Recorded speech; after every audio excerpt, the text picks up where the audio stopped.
Hello, young readers, and welcome to Story Time with me, your little darling narrator.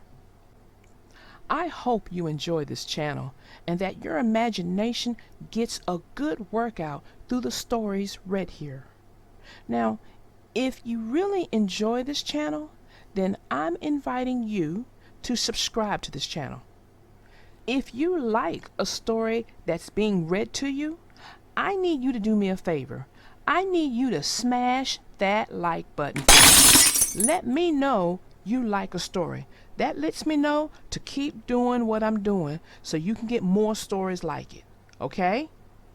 Now, if you're ready, go ahead, sit back, relax, and we'll get started. The name of this story is called The Bernstein Bears and the Homework Hassle by Stan and Jan Bernstein. Mama was sitting in her favorite chair, straightening up her sewing basket when she sniffed the air and said, "What's that funny smell?" Papa looked up from the evening paper and sampled the air. He said. "I smell it too. It smells like garbage," said Mama. "It smells like garbage." Papa sniffed again. "Now, where do you suppose?" "I'll tell you where I suppose," said Mama, who had put aside her sewing basket and sniffed around the room. "It's coming from Brother's backpack." And sure enough, it was. There was an old banana peel, a brown apple core, and a moldy piece of bread in Brother's backpack. But that wasn't all there was in Brother's backpack. Among the books and papers was a letter. It was old and wrinkled, and it was from his teacher. Mama read it. Then she passed it to Papa. After Papa read it, he looked across the table at Brother, who was doing his homework. At least, he was supposed to be doing his homework, and maybe he was, but it was hard to tell by looking at him. He had a card table set up in front of the television that was showing his favorite program, The Bear Stooges. He was listening to his boombox and talking into a cell phone at the same time. There was a game bear and a bowl of popcorn on the TV. And, oh yes, there was some school books and a paper and pencil, too. "Excuse me, young sir," said Papa. "Is this the Mars space station?" "I'll get back to you, Fred," said Brother. He put down the cell phone and turned off the boombox. "I'm not quite reading you, Dad." "You're not reading much of anything according to this letter from your teacher. You may as well been on Mars for all the attention you've been paying to your homework lately," said Papa.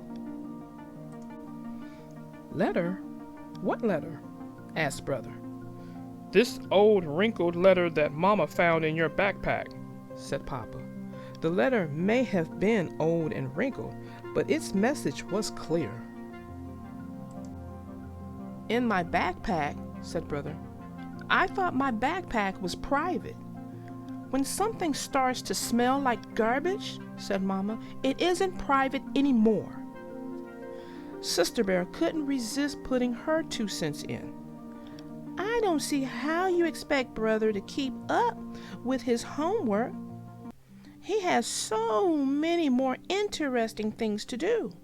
There's soccer, basketball, video games, going around like a big shot, and girls." Brother turned on Sister. "Why, you little—" "That would be quite enough, Sister," said Papa. "Why don't you go do your own homework?" "It's all done," said Sister. "See?" "You call those scribbles homework, you little twerp?" shouted Brother. Now, said Mother, let's everyone calm down and try to figure out what the problem is. I'll tell you what the problem is. The problem is too much homework. Vocabulary homework, arithmetic homework, science homework. It's homework, homework, homework. Every subject, every day, till it's coming out of my ears. Uh-oh, said Papa. Tell me, son, what is your homework for today? Adding and subtracting fractions and memorizing 2 stanzas of The Bear Stood on the Burning Deck. That really doesn't seem like too much homework to me, son, said Papa. Brother slumped and stared at the Bear Stooges, who were busy hitting one another on the head. I'm not hearing any sort of explanation, said Papa. I guess that's because tonight's homework isn't really the problem. The problem is that you haven't been handing in your homework on a daily basis. You haven't been taking care of business. You've been falling behind. Gee, what's gonna happen? Asked Brother as the living room phone rang. It's the BRS, said Mama. For you, Papa. Take their number. I'll call them back, said Papa. What's the BRS, Mama? Asked Sister. It's the Bears Revenue Service, said Mama. They collect taxes. What's gonna happen, said Papa, is that there's not going to be any more Mars space station. No more boombox, no more popcorn. It's just you and your homework until you're all caught up. But that'll take forever, moaned Brother. Nevertheless, said Papa. You just don't understand, said Brother, heading for the door. Where are you going? Asked Mama. I'm just going for a walk, said Brother. As often happened when Brother had a problem and went for a walk, his feet led him to Gramps and Gran's just down the road. Gramps and Gran could tell Brother was in trouble as soon as they opened the door. After some milk and cookies, Brother told them the whole miserable story. The telltale letter, the missed assignments, the no television, the no video games, and the no anything until he caught up. And he was so far behind that he'd never catch up. Oh, you'll catch up, said Gramps. Your father did. Huh? Said Brother. Same thing happened with your dad when he was your age, said Gramps. Of course, there was no television then. No television, thought Brother? Wow, that would have been like really being on Mars. We had radio, continued Gramps. We still have it, of course, but radio was like television then. It had great stories every evening.